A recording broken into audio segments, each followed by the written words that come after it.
Bullying has become a buzzword in many schools. Many parents are very concerned about it. Many children are very concerned about it.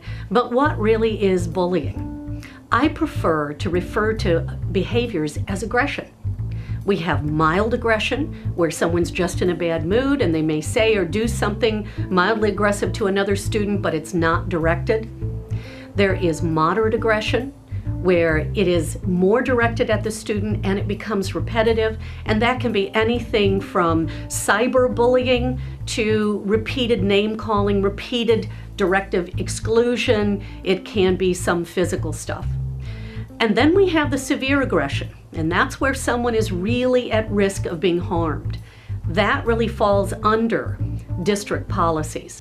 When you've got a child that has not shown themselves to be very trustworthy, whether they are these overt bullies that are out there, I want you to think of two different kinds of bullies.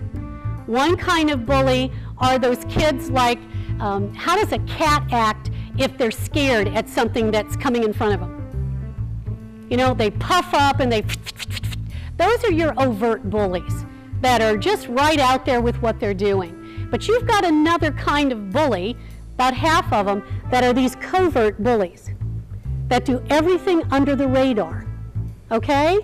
They might say they're being nice to somebody when they're just ripping them to shreds. I want you to think of Eddie Haskell. How many of you remember Eddie Haskell? Hello, Mrs. Cleaver. You're looking lovely, Mrs. Cleaver. That's a wonderful dress, Mrs. Cleaver. And he was just evil to people, right? But he didn't draw attention to himself. He was one of those kinds of bullies, okay? So keep in mind, you've got both.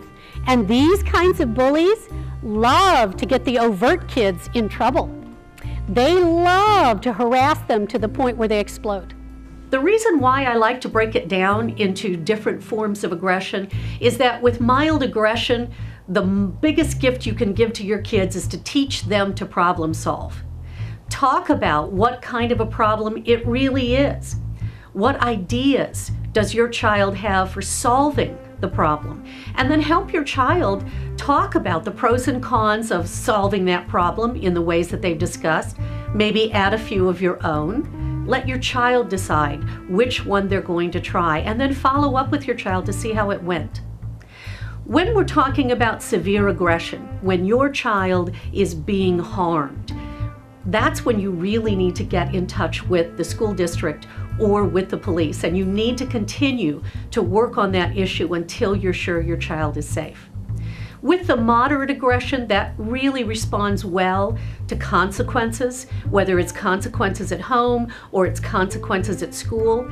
And the biggest thing is that there is consistency between both. I don't like to have kids immediately kicked out of school. I really believe that kids belong in school. I also believe that aggression is really encouraged by our society.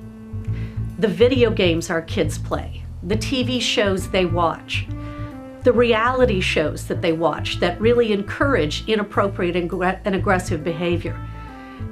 How many of us are really watching what our kids are watching and discussing it with them? We've made it okay in the media, haven't we, to pick on heavy people. We've made it okay to stereotype gay people. We have made it okay in the media to be physically violent and disrespectful to women, to minorities, to animals. We've made all that stuff okay. And it's us grown-ups who have told the kids it's okay.